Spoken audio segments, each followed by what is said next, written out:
A Common Sense Money Guide. A Common Sense Money Introduction. Bankers create money out of nothing, then use it to impoverish people when they want by tightening the money supply so that there is very little money lending or investment and business dies slowly, making many people poor and homeless. This has happened several times already in modern history.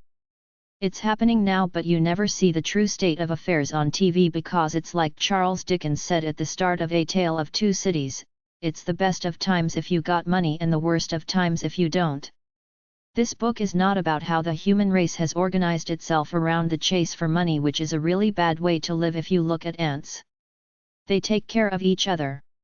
We let people go homeless and kill themselves because they are made to feel ashamed if they can't find a job, most of which are as demeaning as running on a treadmill in the rat race. In this book, I'm past all that. I've seen Gary Null's documentary about poverty in America. I listen to the activists on PRN, Progressive Radio Network, sometimes. It's hidden but it's real. Capitalist America cannot show the true state of poverty, hard times and homelessness on TV because they're all about advertising and sales to people with money. Many industries have relocated to other nations. I'm not questioning if America is being trashed. I accept it as fact. It's a way for the few elitists to control large numbers of people, but I don't deal with that here. This book is about information to help you get power over money. Why does anybody want to read a book about money, one of the most boring subjects on the planet? It's simple. It's called reality. If you don't got money, you got nothing. You're going along cruising through life not too concerned about money because you're making a fairly good wage. What happens if you get fired, your company goes bankrupt, you get sick, get into an accident, your daughter needs to go to an expensive eating disorder clinic to save her life, or the world goes into an economic tailspin? How many mortgage or rent payments are you away from being on the street if you got cut off today? Why would any sane person invest their hard-earned money in the stock market or more complex ventures like stock options, REITs, or ADAs after seeing how the financial insiders on Wall Street were essentially conducting a loose conspiracy of ripping off honest Americans by constantly pushing them to buy stocks like I see every day on financial networks and on infomercials even when the market goes way down? The stock market is nowhere near as great as it's cracked up to be. All the investing media, stockbrokers, and investment companies hype it up because they have to, that's their business, to get suckers to get into the game, but overall, for most people, the gains aren't all that great and there is a risk of losing a lot of money. It's like the casino. A few flukes win a lot of money, a few knowledgeable people win at poker, but by and large, it's only the house that wins the big money all the time, like only the insiders of Wall Street. I think buying and managing rental income of good as opposed to slum-type real estate is a safe, solid investment, and I also feel that the truly wise, enlightened people figure out a way to earn money by doing something they like to do anyway, so they start up a small business venture and don't even waste energy and stress on the crapshoot of the stock market. We should go back to our roots and seriously rethink this matter of investing money in stocks rather than simply being sucked in by all the talking heads on money TV being bullish on the stock market regardless of what's really happening. Most people who get rich will do it through their own efforts by actually doing something useful. They won't do it through the speculation of the stock market, which is legal gambling. The other big lie of a capitalist world is that more stuff equals greater happiness. The truth is that beyond what you need, more equals a headache and a hassle in many cases. You don't need all that much to live well, plus you're a prime target for crime if you try to show off your conspicuous consumption of luxury goods you don't need. Nobody needs a 5,000 square foot house, especially if it's only a couple with no kids. I saw all these people with big houses feeling sorry for themselves because they took out big mortgages, then got stuck when prices fell. It's their own fault. They thought they were hot stuff living in the high-class part of town when they bought those big houses they didn't need, when they should have bought much smaller ones and they wouldn't have had that headache to deal with. The biggest rules of money are: 1. Everything you see on TV is hype. 2. What goes up must come down. 3. Money in the hand is worth more than money on paper. 4. Earning self-respect makes you happier than buying stuff you don't need. 5. Elitists control the economy and manipulate it to purposely cause stock market crashes which they benefit from. In the course of my research, I came across ideas and concepts that are alternative to the mainstream, some of which are illegal, especially some of the parts in the offshore tax havens section. There are probably a million stock and money advice websites out there and a few hundred money books at number 332 or HG179 to about HG5155 at the library. If you're really into money, I urge you to go to number 332 at the library and borrow a bunch of those stock advice books there. There are hundreds. It seems like they never end. Every year, some fresh new books come out about the stock market even though there is no new, advanced way to buy stocks. It's the same, old common sense info mixed in with the same old uncertainty of stock trading covered over with a good dose of hype. There is no sage that has divine knowledge over anyone else unless he or she has insider knowledge. You only get good by studying the stock market itself day after day. You can't really buy a guidebook because you learn it as you buy stocks and study the market. There are some investment books mixed in with the business books at around number 658.15 or HG4910 at the library. For an in-depth look at corporations, go to number 338 at the library. Consumer education books are at number 640.7 or TX335 at the library. Home economics/thrift type living books are at number 332.024 or TX326 at the library. Try number 368 or HG8061 for books about insurance. If you're looking for companies or organizations involved in all matters of money, go through online phone directories, particularly the toll-free ones which list the many 800 numbers out there, or refer to the hard copy ones which you can buy through your telephone company or look through at the library. The toll-free operator is at 800-555-1212. att.net/dir800, 800-555-1212. INTER800.com.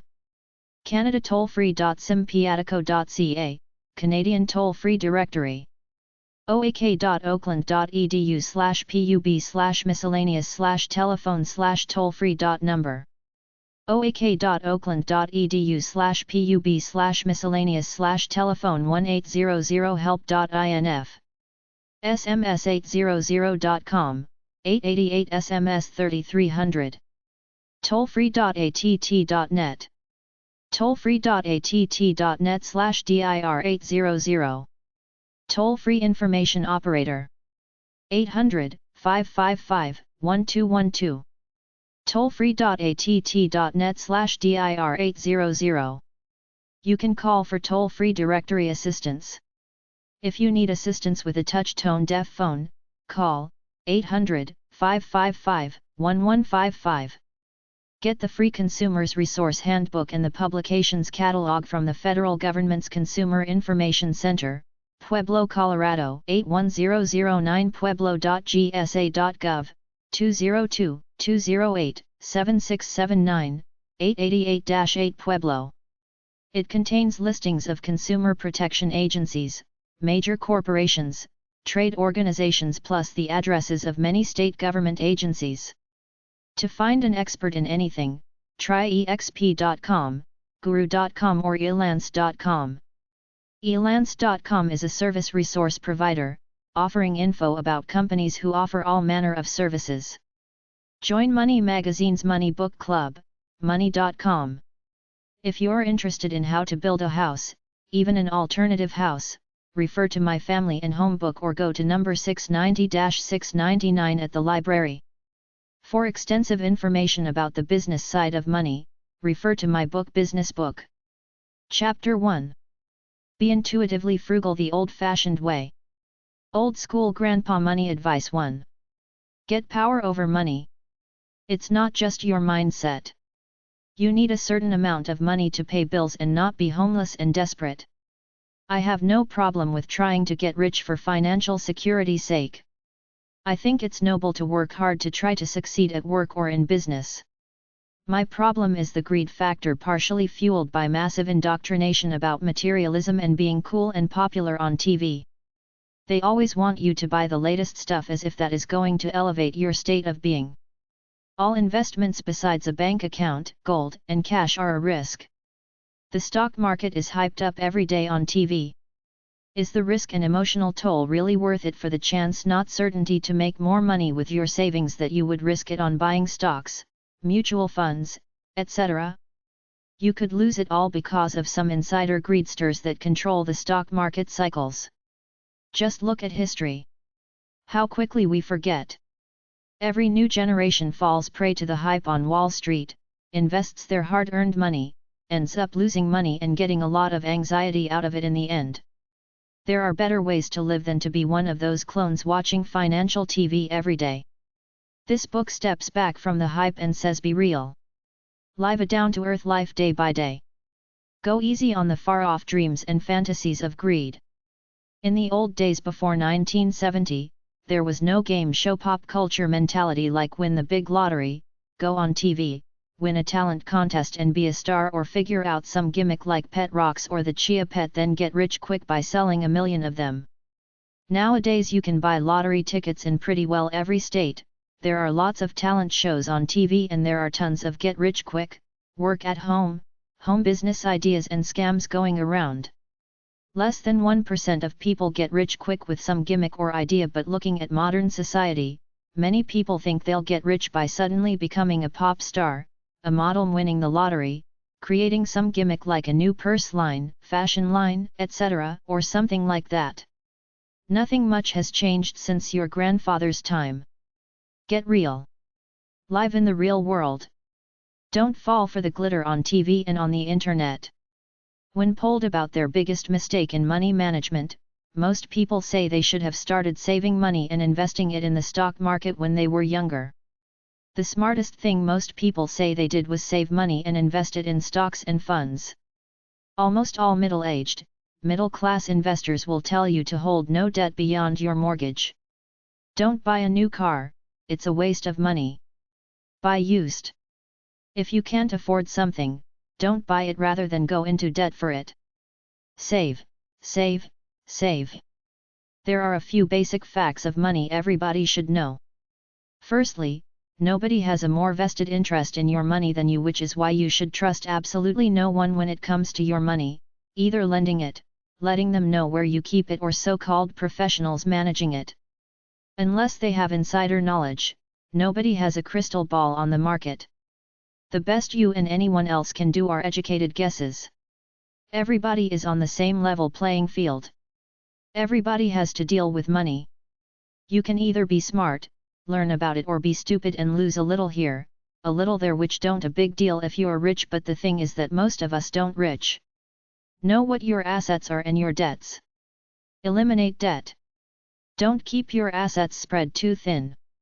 Get them as liquid as possible, then invest in stocks and funds or put them into a few pieces of real estate. Keep it simple but smart. Write it all down lest you forget something. Respect money but don't become a slave to it. Life is more than money. Keep one foot in practical reality but enjoy a creatively inspired life. That's what you were really created for, not to be a penny-pinching, money-obsessed investor. Don't be an aggressive investor because you will get burned. Take a moderate amount of risk and accept to own a stock for at least 5 years. Avoid technology stocks and you will minimize losses. Invest in companies, not the stock market. Find a few good companies and stick with them. Get a feel for the economy. In a bear/recession, stay out. In a bull/prosperity, get in. Dull companies make steady investments. Things that people buy over and over again is generally a good investment, like food, Coca-Cola, disposable razors, toothpaste, cigarettes, beer, etc. Cyclicals are companies that do well when the economy is doing good but head south when it isn't, like auto companies, airlines, tire companies, and semiconductor companies. Generally, luxury products sell well in an abundant economy but tank in a recession. If a fast grower is based on substance, it's probably good. If a sector is doing well, invest in the top 2 or 3 companies in it. Be wary of oversupply, like what happened to cell phones and computers. Bargains, stocks selling at a low price, are generally losers. Good stocks are selling high but will go higher. If the stock loses more than 10%, sell it. Look at simple companies with straightforward products. Look for high sales and cash reserves in a company. Buy and hold. Watch good companies that have recently taken a beating. They may be poised for a turnaround. If you're married and have children, get a will made. Contribute the max to your retirement plans, IRAs, KIAs, and 401(k)s. Eliminate all debt but the mortgage. Save money. Keep it simple. Have only one bank and one investment account. Your children will imitate what you do. They will imitate your money habits, so teach them about how to deal with money wisely. Old school grandpa money advice 2. Most of us are brainwashed victims of consumerism, capitalism, and pop culture, having been sold a bill of goods that we should aspire to a life of buying things in order to be cool, exciting, glamorous and happy, as we see in corporate advertising, on TV, and in magazines all the time. I don't have a conventional career, which was formerly a teacher. I do what naturally inspires me that also helps other people to earn my cash. I'm free to do what I want without worrying about a family, because this is the way I feel right about living at this point in time, and I own very few material things simply because I don't need them. My happiness, beyond the basic creature comforts, has very little to do with material things. No home decor adorns my house. People are starving somewhere without water or electricity in their little one-room huts, while most of the overfed people in our society are wasting the precious time of their lives going to shopping malls and flea markets to browse around and buy useless, little trinkets, hair coloring and new clothes in order to feel like they belong to some standard of success and coolness out there, while I say it's all crap. Get real. Take a good, long look at your life. What's true and pure? What's crap? Are you a genuine real human being or another pop culture clone hooked on home decor and processed foods? Watch where your pocket money goes. It often goes to useless, unnecessary, frivolous things. Try to buy only what you really need and save the rest. The free time to do what you want is really the prize of life. The less that you own and owe, the freer you are from the rat race, i.e. wage slavery. Whenever you use credit, do your research to make sure you'll pay the minimum amount for it as possible. Paying interest on loans, credit cards, and even mortgages are the biggest waste of hard-earned money around. I say don't borrow money and don't buy on credit unless you can pay it off within the grace period. This is the major reason most people get into debt and stay there. They buy things on credit that they either don't really need or could get by with a lower-priced version, like an older, used car versus a shiny, new one, then make near minimum payments year after year. By definition, a parasite is someone who takes something from someone else in such a small amount that the other thinks it's too trivial to bother with it, but over time, these indiscretions add up to significant amounts of money and property. In the world of money, this is happening everywhere. Governments, banks, financial institutions, insurance companies, retailers, the health industry, etc. are gouging you in hundreds of different ways, taking a little bit of your money in every transaction they make. Consider the government. You not only pay income tax at a very high rate. You pay tax on investment gains, sales tax, property tax, tax on gas and oil, utilities, death tax, estate tax, etc. It's up to you whether you'll disregard the system and ignore some of these taxes, like the big one, income tax, risk getting caught, paying a fine plus unpaid taxes along with possible jail time, but many have done it before you and gotten away with it. Just keep your mouth shut and don't blab to friends and relatives about how you're cheating the IRS, because some of these people might turn into enemies or get in trouble, whereupon they'll give you up to help save their asses. If you're interested in doing business off the books, so to speak, refer to the following websites: EdenPress.com, Loompanics.com, Paladin-press.com. In my opinion, beyond doing business off the books, the best deal for the average working person is retirement savings plans, the most common being the 401(k), KIA, the IRA in the United States and the RRSP in Canada. These are good for three basic reasons. 1. You're pretty well forced to save and think about your money rather than just going along footloose and fancy-free spending it as you get it. 2. You get tax deferment benefits from income tax. 3. Many employers have matching plans where they will contribute funds to your savings plan in some ratio, often $1 for $1, matching what you contribute yourself. I'm not saying insurance is bad, but I remember when I was in college, one of my buddies was always trying to sell me life insurance, car insurance, computer insurance, etc. Insurance to me is a capitalist invention of smart business people who gamble that most people they sell insurance to, a supposed security net should something happen, will not have to pay out, and if they do, they've got clauses, exclusions, and high deductibles to minimize the claims against them. I don't have homeowners insurance. The chance of my house burning down in a modern city with people all around to see smoke and somebody being in the house virtually all the time is small. The fire station is about a mile away. Why waste money on something this stupid?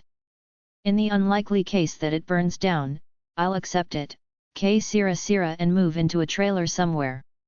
Either way, my happiness, the feeling in my head won't change all that much. Think about it.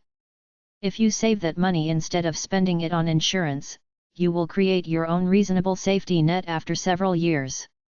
Old school grandpa money advice 3. For the love of money is the root of all kinds of evil.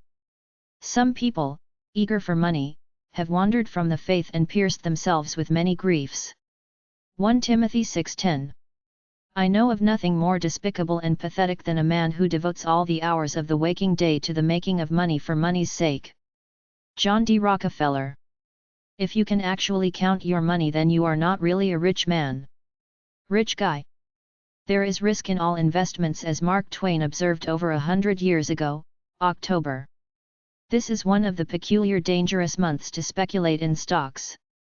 The others are July, January, September, April, November, May, March, June, December, August, and February. The pendulum of the world economy, therefore the stock market always overswings in its two directions, bear and bull. This is a hard fast rule laid in stone. It will get pretty bad, then get a bit better, then get really good, then go down again.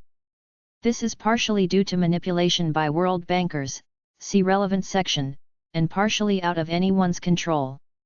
Your job is to see the bear coming and get out before it hits, see the bull coming, ride it until it reaches critical mass, then bail out before it swings back to the bear. The safest way is to put it away in a guaranteed investment certificate or a U.S. savings bond and let it compound over the years.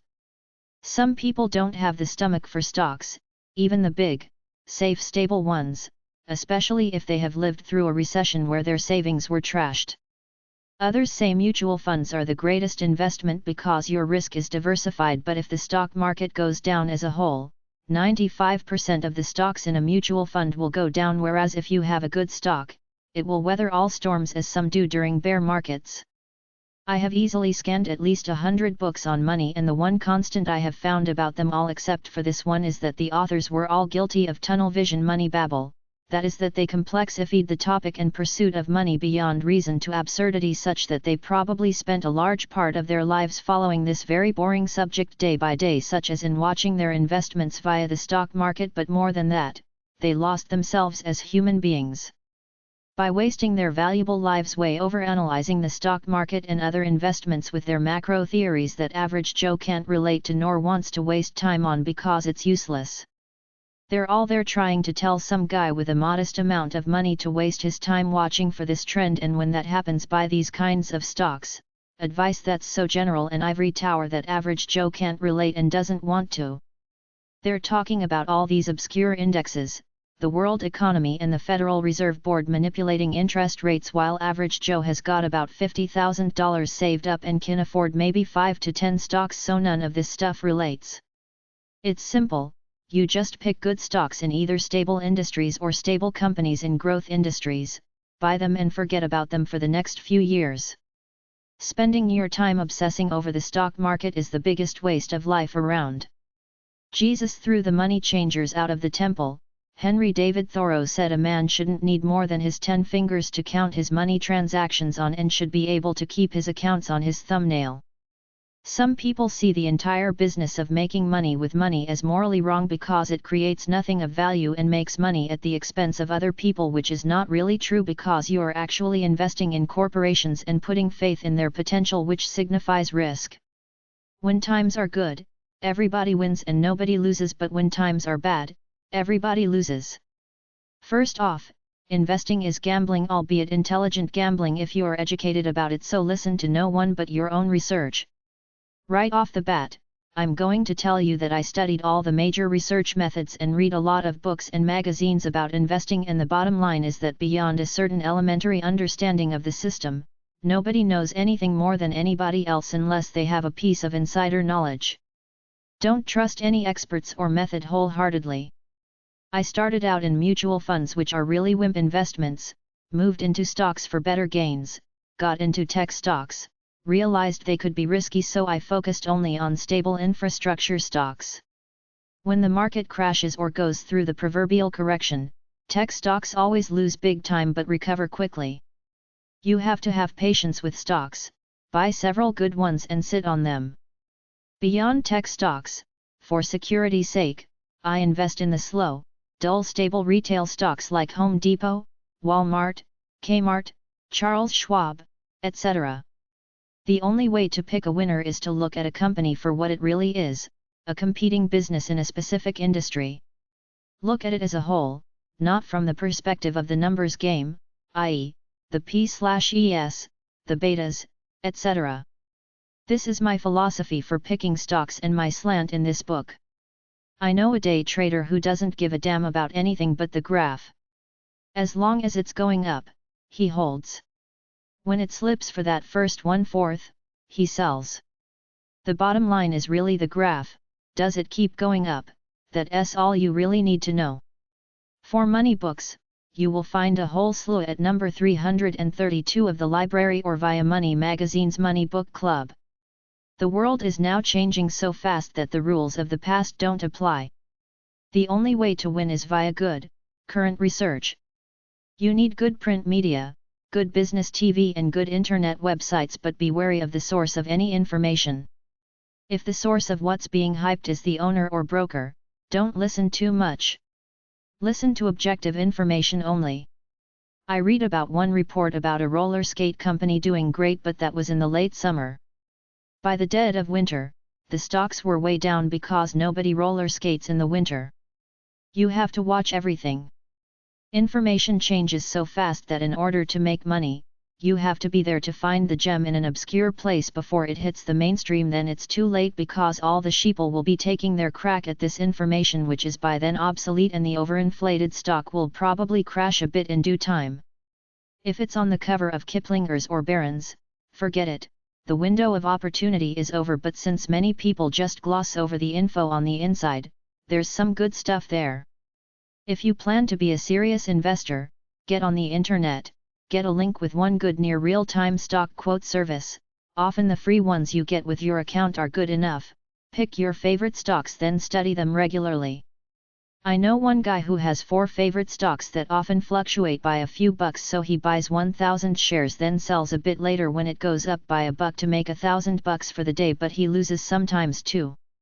In today's age, only current knowledge is power. Anything over a month old is passé.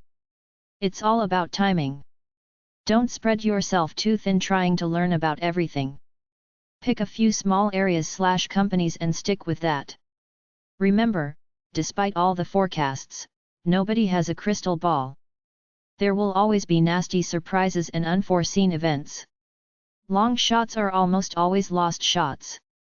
I get so much investment stuff in the mail that I barely read it anymore. I own about a dozen stocks and that's it. I don't waste much time on it. For some with disposable money, investing's a game. For others, it's a calculated risk to make profits to survive financially. The most basic rule of all is that the stock market is an animal in and of itself that's largely swayed by the emotional whims of the people involved. If something goes bad on the economic forefront, there's a ripple effect that could be compounded. Then suddenly investors get nervous, everybody sells and you lose. Expect to lose at certain times. Investing is not really a short-term venture. It's better geared for those who put it away for the long term. Investing becomes detrimental when you spend all your free time reading the stock reports and watching the money shows on TV. Not only is it downright boring, there is something inherently wrong with giving up your life to the pursuit of money. Fully 97% of the population hates the topic of money because it's a very boring subject within itself. So if you're new to the trade, do your learning in the right places and don't fall prey to all the TV, radio shows and print out there, all seemingly providing expert advice on how to invest your money. Once you learn the basic framework, everybody's in the same boat. There are no experts without inside knowledge. It's a matter of doing current research to find the best deals, which you must constantly do to win. Furthermore, the topic of money is so broad and wide that there are no real total experts in the field.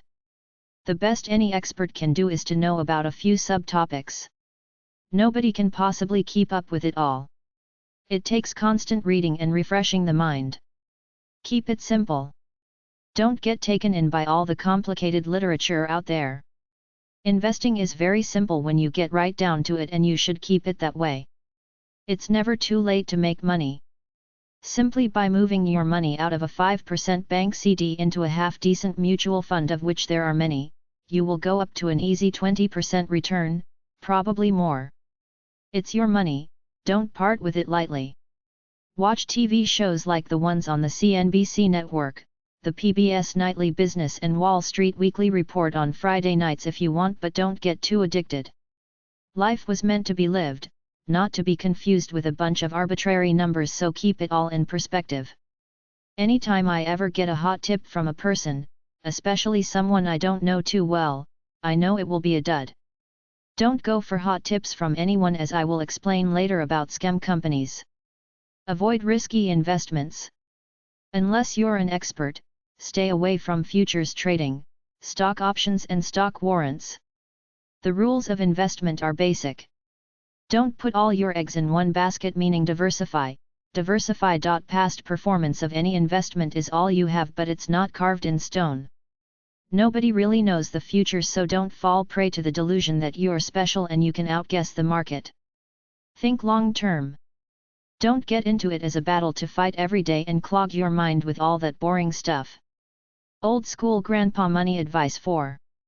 The 3 ways in which most people acquire wealth are: 1. Work a job, save the money in a conservative way like conservative stocks and keep saving for the compound interest effect. 2. Do some real estate investing on the side, as I discuss in my real estate book, either sales, fixer-uppers or rental units. 3. Go into sales. This is the way most people get rich, by selling things. Some do it part-time at flea markets and internet auction websites like eBay.com, some do it as their full-time profession. Real estate. The second way the average person gets rich is to save their money. Then once they get a good chunk saved to pay the bulk of a home, they buy it and either fix it up a bit to flip it for a greater profit, look for distressed properties or foreclosures, someone desperate to sell, buy it cheaply and sell it, or simply look for good rental properties, typically a duplex or a large house with 3 or more units, and use it to generate income over the years while the house value appreciates.